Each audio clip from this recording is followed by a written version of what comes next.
I don't believe in an interventionist God. It's one of my favourite first lines on an album ever. It is absolutely devastating. I'm the child of two vicars, and for me to have someone who talks about religion in a funny, clever way, in a challenging way, that was a way for me to antagonise my family as well. Well, you can't not like this song, but I must say that it's got... I've heard it too often, so it's become a bit like The Lady in Red or something for me in its connotations. Into My Arms will be done by Ingeborg Humperdinck eventually.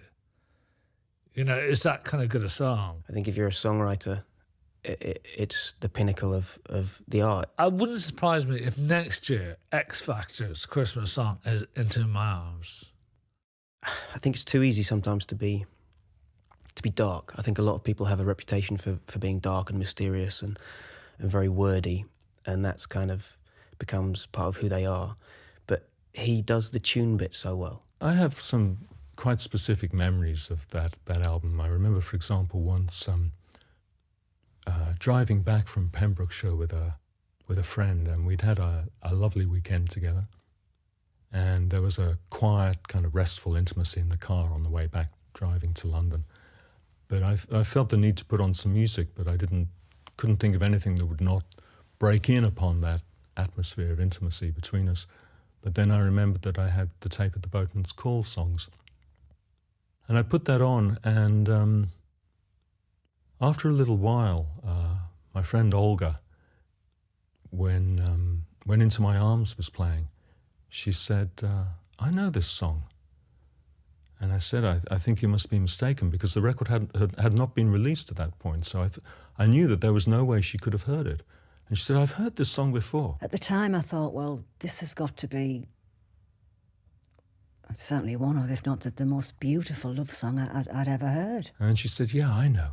About 3 months ago or 4 months ago, she'd been taken to the festival hall by somebody to hear a musician she didn't know. She couldn't remember his name.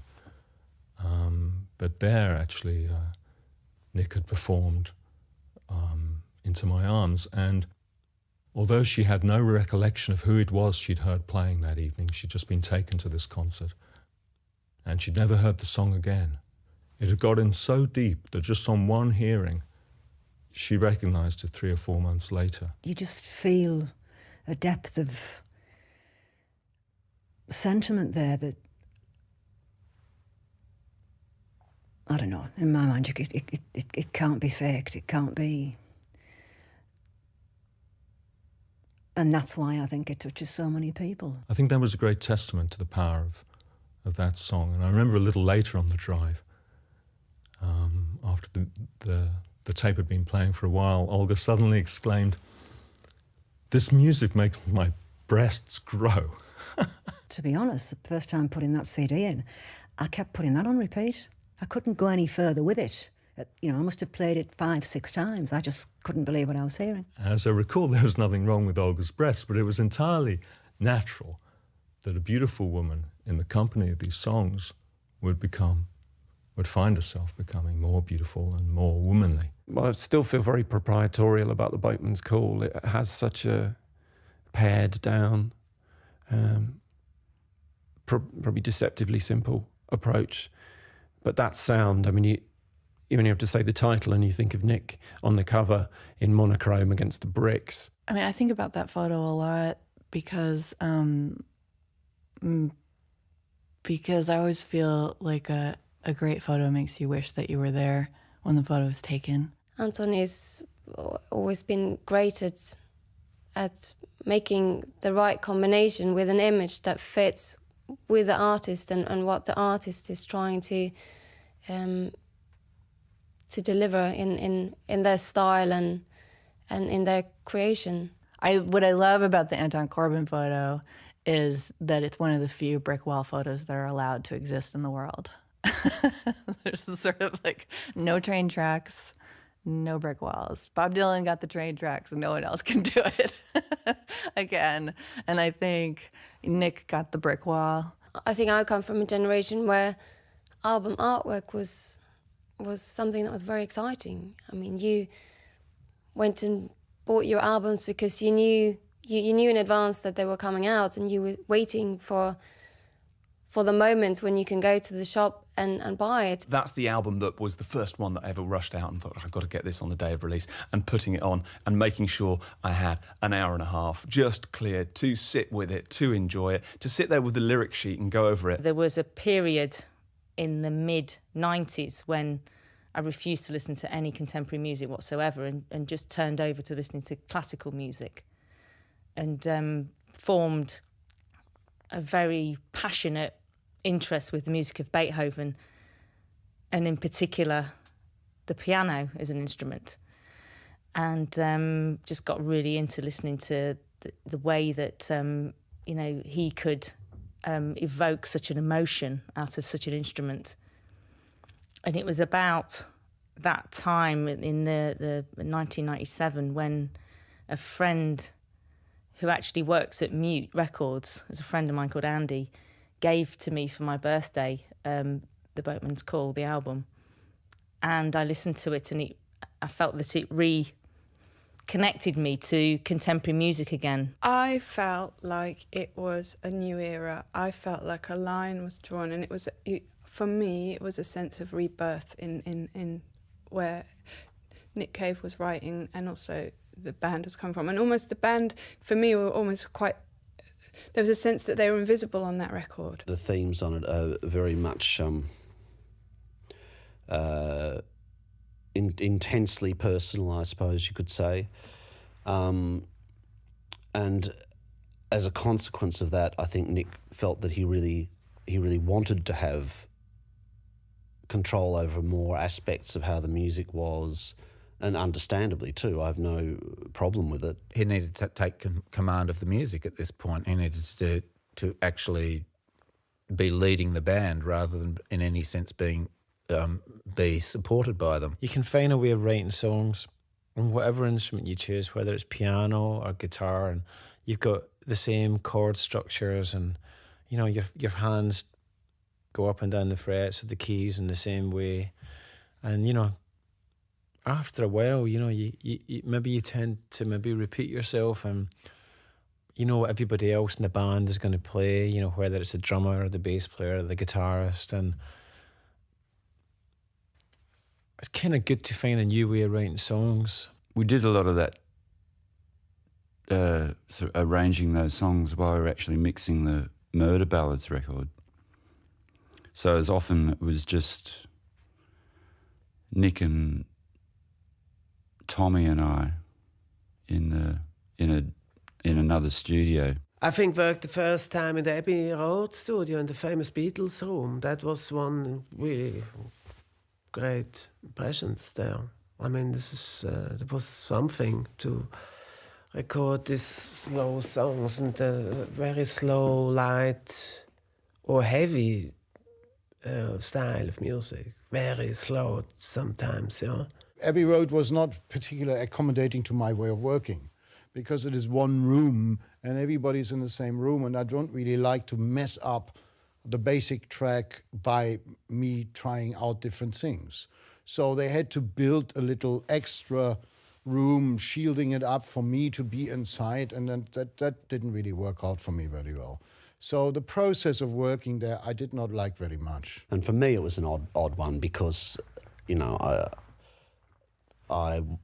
was required of me that I step back and not do my normal job in a way a lot of the time, which was kind of working very hard on the arrangements and playing different, doing overdubs on things and stuff like this. And it was actually so reduced down that I wasn't required to perform a lot of the functions that I'd been doing up to that time. I was really struck at how little of the band there was on that record initially, but there's sort of always just enough to make the song complete. But it was also a mark of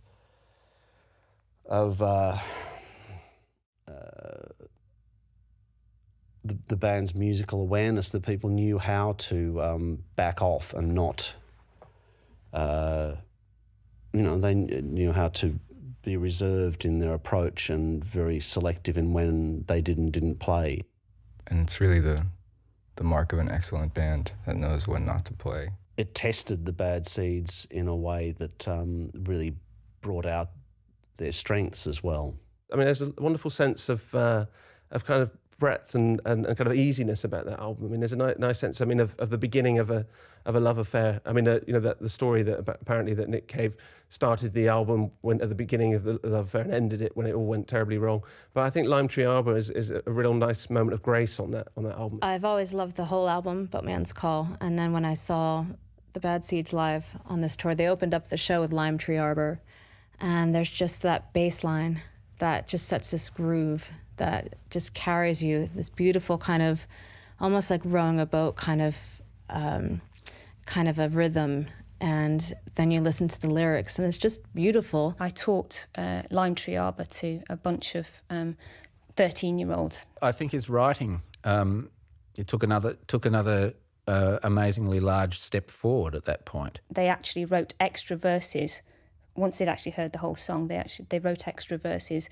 So they wrote 2 before they heard the song, and then they wrote some more afterwards, just to fill in extra parts of the story. And the fact that they actually learnt to do that, and some found it impossible, but quite a few of them did some remarkable things. I think listening to the music of Nick Cave and the Bad Seeds is the only musicians that ever makes me run to the dictionary and look up words or myths, situations.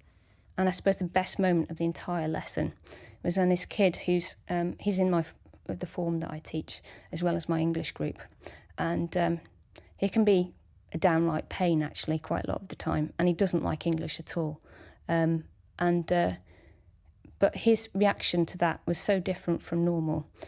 He called me over and said, Miss, I really like those 2 lines.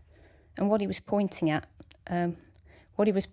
was that bit where it says, there'll always be suffering. It flows through life like water. And I said, well, why do you like them?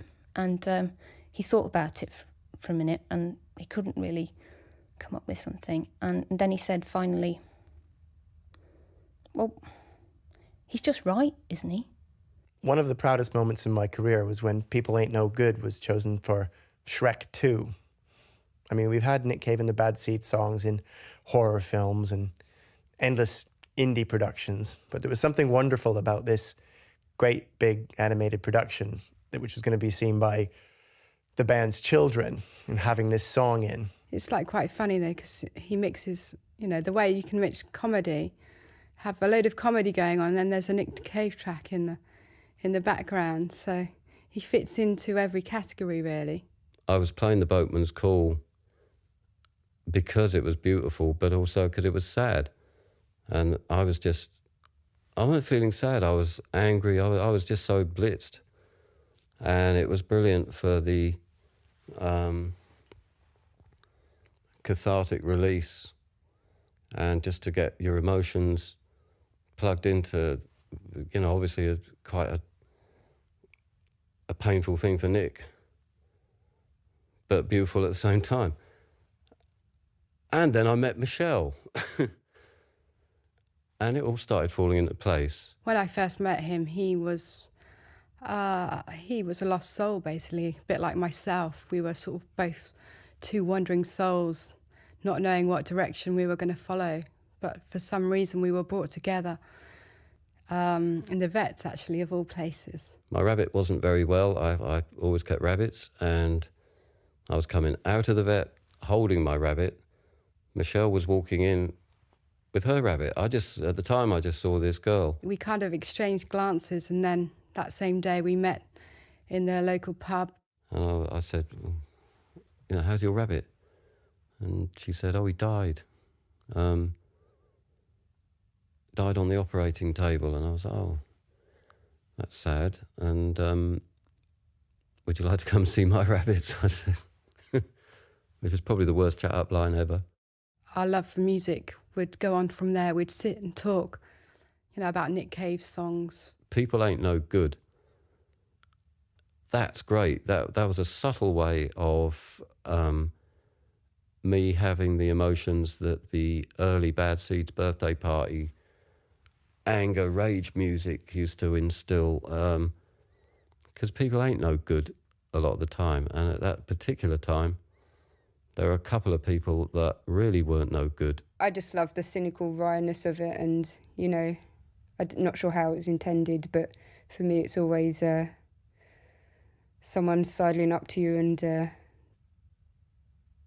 just, I don't know, going along the sentiment that there's loads of wankers out there, basically. It's just amazing, and the words. I'm pretty addicted to Nick Cave's words, and his sense of lyricism is I don't know, it's incredibly inspired. I think something happened around, well, it definitely happened at the Boatman's call, is that, like, suddenly he became a gentleman, as in you just got this image. I mean, he spoke about it in his interviews that he would get up and go into the office at like 9 o'clock and come home at 5 o'clock and watch Coronation Street or whatever he does. I love that he goes into his office and like works on his songs and you know, and in that there's not that indulgence. There seems to be a lack of indulgence around him in terms of he gets up and he writes and he's religiously, apparently does the whole 9 to 5 thing. But you got this whole change in the lyric, even in the sort of the tempo, the feel, the structure. As a songwriter, he just became a different thing. There are things done with language which are poetry of a very, very high order. I think particularly of the song Brompton Oratory, which is a personal favourite of mine. You don't have to know that Brompton Oratory is actually a church, you know, the biggest Catholic church in the world or whatever, or at least in England. But when you listen to the lyrics, and they're just propelled along by the beautiful, stately, church-like organ. The gentle self-mockery of the ruefulness of those lines. I look at the stone apostles and think it's all right for some. It's very sweet. And the way that lyric then progresses. The song turns and the narrator says, and I wish that I was made of stone so that I wouldn't have to see this beauty that's impossible to define or to believe. And of course, this is where the muse, the woman, comes in. And the lines that always just knock me out is that no God up in the sky, no devil beneath the sea could do the job that you did, baby, of bringing me to my knees. But what people overlook is a great, great image in the verse before that. The blood imparted in little sips, the smell of you still on my hands as I bring the cup up to my lips. He's taking the sacrament, and when he's drinking the wine, he smells the woman's pussy, and I'm assuming it's a pussy, not just the smell of her hair or something. And to me, that's such a great, great juxtaposition of the sacred and the profane, or it really is. I mean, I can't think of anybody else who could have come up with a twist like that. It's just a masterpiece of emotion. But he's done it on his own terms. I mean, he's not, doesn't get mawkish, it doesn't get over sentimental. It is still Nick Cave. It's an intensely autobiographical record, and the sentiments it was expressing were his, rather than one's or a generation's or a group of people or a subculture. They were his, and the spiritual aspect of it is entirely his. I was, at the time, as a teenager, I was a Christian myself, and I was really intrigued by Nick's sort of grappling with that whole world, and I think There Is a Kingdom was quite interesting to me, and I thought, I played it to my dad, and, really thought that was an interesting song, but, I was never an idiot about it. I could tell that he was questioning just as much as I was, and so that's actually been a really interesting part of Nick's work for me. I would never feel preached at by Nick writing about God. I'm only ever enlightened by it. I'm only ever sort of like, oh yeah, I'd never thought of that. You know, you always just I don't know. He asks the same questions I might ask. Nick Cave has written about religion an awful lot, and I've never been able to fathom quite what his take on it is. But There Is a Kingdom has always seemed to me to be the record that just says, I do care about this and I do know what I'm talking about. When I was in high school, I started dating this guy, and he put a couple songs on a mixtape for me. One of them was Are You the One I've Been Waiting For? And it was kind of intense because it's a really intense song. And, you know, just that there's a boy that you're interested in, you know, putting this on a tape for you. It's, you know, making a tape for somebody is just, you know, such a strangely sort of intimate thing to do. And then there's this song. I remember being in the taxi with him when he wrote Are You the One I've Been Waiting For? So that we're in a cab when he wrote that down. And he's like, stop, hang on, I've got a great, oh God. And he just sat and wrote, and he's like, listen to this. And I thought that was pretty incredible. Are You the One I've Been Waiting For was kind of like me and Michelle's theme tune, because she was the one I've been waiting for. So when we got married on July the 31st, 2006, we had that playing. And it was just incandescent and beautiful. And it was like fireworks were exploding and very tear-jerking and emotional. The lyrics of that song are pretty special. And there are some, I think my favourite thing is when a song can articulate a really unique feeling. Sod having an orgasm. I mean, to me, having an orgasm is listening to the Are You the One I've Been Waiting For? Because it just rips your heart out and steals it and captivates you and leads you in. Like all art, it's profoundly affecting, and to me, you know, that's what it is. It isn't just something I'll move on from. It's something that's become a part of me. It's really beautiful and tender and honest, the way his voice cracks in that one too. What is it? What's that line with the...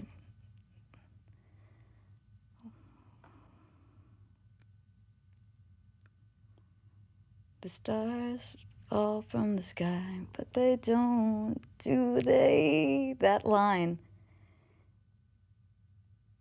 What is it? Stars have their moments and then they die. But when he cracks like that, you just hear his longing and his sorrow, and you're in it. It's that sense of losing yourself, that sort of darkness and sadness that comes with really falling in love, that Nick Cave seems to get right in his songs. Love songs and in the whole Nick Cave and the Bad Seeds universe, you know, they seem more like stories. Like you can kind of separate the story from the man who's writing it. And then there's something kind of fun about it too. It's sinister, it's perverted, it's awesome. But with the Boatman's Call, it just seems like loss. I mean, of course, Are You the One I've Been Waiting For is on there too. And so it's, like the one kind of hopeful song. But then there's Where Do We Go Now But Nowhere, which is probably one of the saddest songs I have ever heard. I got the little refrain from that stuck in my head for about a year. It really, I'd never heard someone be so kind of honest. I don't know. I think the one thing that you can't, like, why it's so simple, or why I would imagine that some artists have a very hard time talking about themselves, is because it's just who they are. So that sort of aspect of kind of something being broken that you might perceive in Nick Cave's music, it's because that's, I don't know, maybe he picks up on that in other people, or maybe he, is dealing with his own experiences as just that kind of sinister, darker element that's in the music. Maybe it's, I just think it's, it's who he is and what speaks to him as an artist, and that's what spoke to me. I kind of like that about the Cave songs, is that you can always draw from them. Like you can make it, I've done that. It's really gross, but like you make them fit you, but at the same time you can tell they're very, personal, or at least they relate quite closely to things that have happened to him, and it's funny that they do that so well. It's kind of personally not usually the sort of thing I connect with, but I did find that album really powerful. I knew that afterwards Nick felt slightly mortified by it, and I kind of felt slightly mortified on his behalf as well, because he really exposes himself on that album. Within that, sort of the songs that were kind of about PJ Harvey, I found that really intriguing, that he was writing from sort of direct personal experience and showing his wounds, if you like, kind of really quite happy or comfortable with revealing these very intimate songs. The other interesting thing for me about the Boatman's Call was that I'd grown up living in the West Country. I'm from Bristol, and I'd always liked the exoticness of Nick Cave's albums and his songs. It was always a sense of, I didn't know where he was singing about, possibly the Deep South, possibly Australia. Sometimes it seemed to be America, Berlin sometimes, and Brazil. And there was always, like in the Good Son, there was this element of Brazilian music. And then suddenly he was singing about the West Country, and this seemed extraordinary. I suppose, originally I'm actually from the sort of the West Country myself, so there was that sort of geography tie-in, and then I had an interest at college in sort of the novels of sort of Thomas Hardy and all those sort of strong storytellers, I suppose, writers about a particular sort of geography, and the way that West Country Girl was sort of obviously dealing with PJ Harvey and where she came from and what she was about as a kind of a musician and artist herself. It is my favourite bass drum lock-in of all time. I'm such a nerd. Oh dear. Like just how it's so, it's very simple, and it just goes up and then he does the little change around and goes back down every now and then. And with the drums, it's so great. It's just the most, it just feels like some wild, crazy galloping horse. Sort of the song, the beat in it and everything, it's just amazing. I mean, it's almost like a sort of a defining characteristic of a lot of my favorite Bad Seed songs. It's just sort of this very constant, repetitive, heavy bass line that's just churning throughout the song. But I really like the way that it's reinterpreted and seems to have lots of different faces and lives every time I hear it played live. It just seems logical that you want to, when you're playing live, that you want things to change. And I find that really interesting and really, really inspiring as a musician, because it's like they're not being completely faithful to the old arrangements. It feels like it's really healthy for them to kind of be pushed in a different way. It proves that the songs are good songs because they can go through different arrangements with different musicians and still sound great. And it also keeps the song fresh as well, because I don't know, it's a way of keeping the music alive, I think, I remember doing playing a version of I think it was Black Hair at some poetry Olympics. After this obsessive repetition of black hair, this obsession with this woman, and then by the end, inevitably she leaves. It's coming from the position of literature and writing and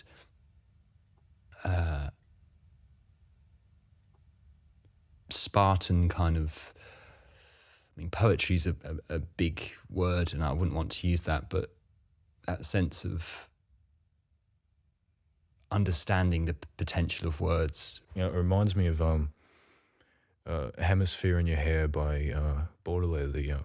It was one of his prose poems in Paris Spleen. It seems really limiting that the way that he's quite happy to keep repeating this. She had black hair, she had black this, she had black that, and you think, well, perhaps you should broaden that slightly, but it works. It works so beautifully. This leaden kind of depth of the very simplistic lyric. And when they leave, when they take that train to the west, that's when you lose God. Your whole world plunges into, it's like spirals into despair. Nick wrote delivered a lecture about the love song.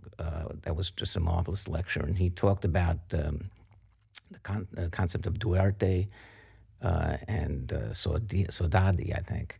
But these basically were concepts of that had great art, always moves you in a way to sadness, to regret, and it's I think consistent with the notions of and that love songs ultimately are about not only the physical lover but about God, and to me that's always struck true. And there were guys in my generation who were doing it, or a little bit older than me, Bob Dylan and Leonard Cohen, of course. And to me, when I heard Nick, I said, he's carrying the torch. Idiot Prayer has got to be my favourite track of all time, I think. And the violin is just so beautiful. It really just makes all the difference. It's a song of a dying man, you know. That's the song of, and it's brilliant that it comes after Black Hair, because that is the song of, you know, that's Nick's song about the woman going to the West, you know. He's just, you know, they're taking me down, my love, you know. I tend to listen to that after breakups, actually. You know, is it, if you're in heaven, then you'll forgive me, dear, because that's what they do up there. If you're in hell, what can I say? You probably deserved it anyway. I listen to that over and over again. I used to listen to it over and over again, and I absolutely have no idea what it's meant to be about. But I can only know in my mind what I think it's about, and I don't want to know what it's meant to be about, because I suppose that's a successful work of art in that sense, where if it's open, it leaves a space within it to put yourself, so you play some kind of role in the story. Yeah, it's like part of you. It's like part of you you can't get out. You don't want to expose it to other people. You don't want it to be harmed. You don't want it to be touched, because the meaning that you have or you associate with these songs and the relationship you have with the songs is so very personal and so very integral that you feel like you need to protect them. At his very best, Nick's songs and the Bad Seeds, there is that combination of the ridiculous and the sublime, which, in fact, that's a line from Far From Me, in fact, isn't it? So that the very mundane and the comic nestles alongside the tragic or just the moving. But then that's actually what real experience is about. That's, to me, one of the essences of all of his songs, is that there's something there to attain, whether it be a literal love or an imagination for a character, or you just have a feeling that you get from his songs. And those first two lines, which are lyrically in the song, they're a chilling, they're almost a weapon. It's saying, you know, this was predetermined that I loved you and still you broke me. But taken away, my wife, she actually said them to me in all sincerity. I can't say it, I might get a little choked up, but for you, dear, I was born, and for you, I was raised up, without any manipulation or intent other than it was just what she felt. The Boatman's Call, you could argue, is an album that if you were on a first date and you went back to the house with a girl who'd never heard Nick Cave, that you could put it on and she would learn to love Nick Cave. You know, it's Into My Arms, isn't it? It's Are You the One That I've Been Waiting For? Just until that moment on the couch, when you're finally getting somewhere and you think there may be something of physical nature. Nick Cave has done the job for you. The Boatman's Call can woo any woman. But then just as you put your arm round her and you think you might get lucky, Green Eyes comes on. I'd gone for a nice soak in the bath one day and thought the play's in the hall and it's under the window and the bath's just at the end of the hall, and I'd gone into the bathroom and gone in the bath. And I'm sat there with a very large glass of wine listening to that and just thinking it's just peaceful and great and fabulous. My friends and I always say it's a really good courting album as long as you take Green Eyes off, reburn it, take it off. And I shot out of that bath so fast. How I didn't break my neck on a tile surface or something in the corner of the bath. Because I have an elderly neighbour who has been in ill health, and I thought the last thing I need is him hearing the words as clearly as they are narrated and sung. There's no other song with lyrics like that. In fact, apart from thrash metal and bands who say it for no reason. I don't think I've heard the word cunt. I don't think I own any other songs with the word cunt in it, bar Green Eyes. Well, it's an incredible record. I mean, they are all incredible records. But that, for me, I wouldn't want to say I wouldn't want to rate the records in any order, but I listened to that album, I would think, every day for about a year. I mean, I had that album playing constantly, and it was almost like it was a depressive. It felt like it was taking a pill. You know, you would take this thing and then you would slumber.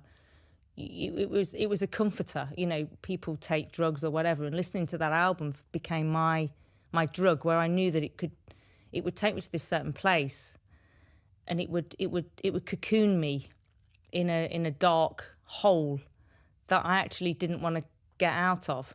It's the emotional truth which touches me and moves me, and which I'm thankful for, which I've often been very thankful for at times in my life when not much has moved me. These songs have moved me and reached me, and I think that's what many of us feel grateful for with this band. That in these times when we're often so numbed or calloused by the ways of this world, that the directness and the visceral energy and the emotional truth of these songs reaches us and expresses our feelings for us.